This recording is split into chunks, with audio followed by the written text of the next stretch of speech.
You don't have to look too hard to find comments about Star Citizen being incomplete, with no shortage of news covering things that aren't yet in the game. And there's certainly some truth to the fact that Star Citizen is still missing a lot of features. But many of these criticisms sidestep the fact that even in this incomplete state, as at patch 3.19, there is a lot to do in the game already. So, I'm Forrester, and this video will cover a variety of things that you can do in the game at the current time. Oh, and if you're new to Star Citizen, you might want to check out the complete new player's guide first before diving in too deep. So perhaps one of the staple pieces of gameplay in Star Citizen is ship combat. Ordinarily, this involves piloting your spacecraft around a dogfight and blasting away at the guns to destroy your target. This can range from simple engagements against bots to earn some credits, all the way to high-end PvP combat against hardened combat veterans. Since some ships can have multiple players aboard, sometimes ship combat can involve manning a turret, if you prefer your ship combat to feel more Millennium Falcon than X-Wing.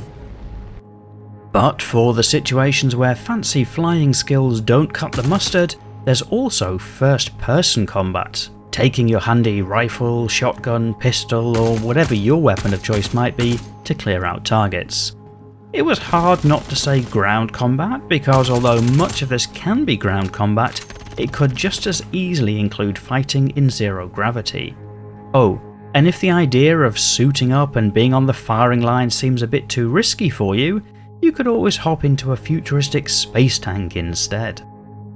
Naturally, all this fighting is going to leave some people in need of assistance, and so there is a limited set of tools available to would-be medics to help patch up players and get them back in the action.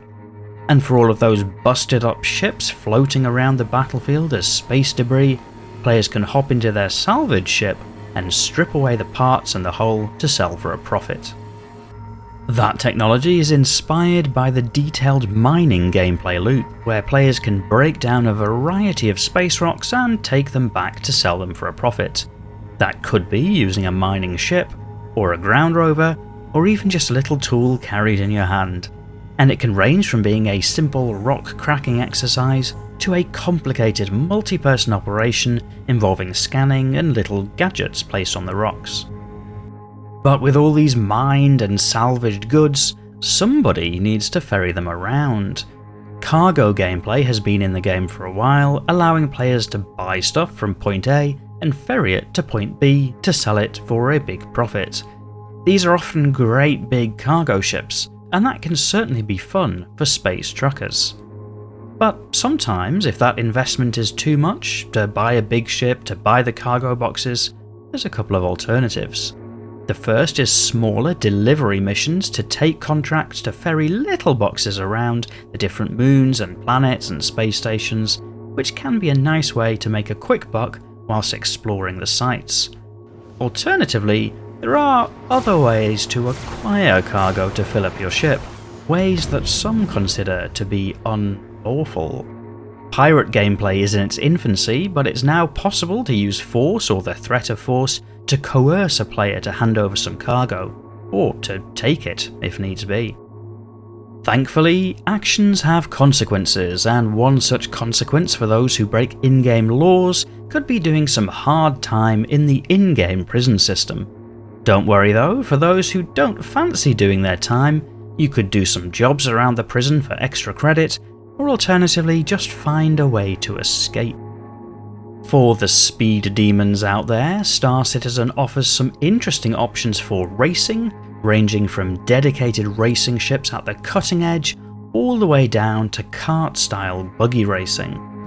And for people who enjoy interacting with other players, there's a dedicated refueling ship to sell fuel to stranded pilots, or you could offer to transport people from A to B as a space taxi service.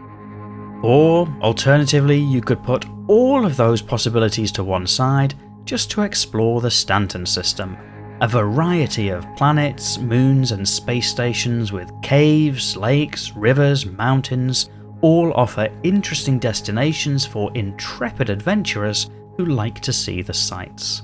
So, long story short, Whilst there's still a lot on the to-do list for Star Citizen, there is already a considerable amount that players can do in the game. I'll be interested to read what you enjoy doing in the game in the video comments.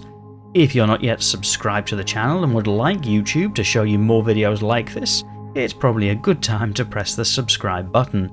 And if you'd like to give me the prompt to make more videos like this, then a click of the like button might be just the ticket.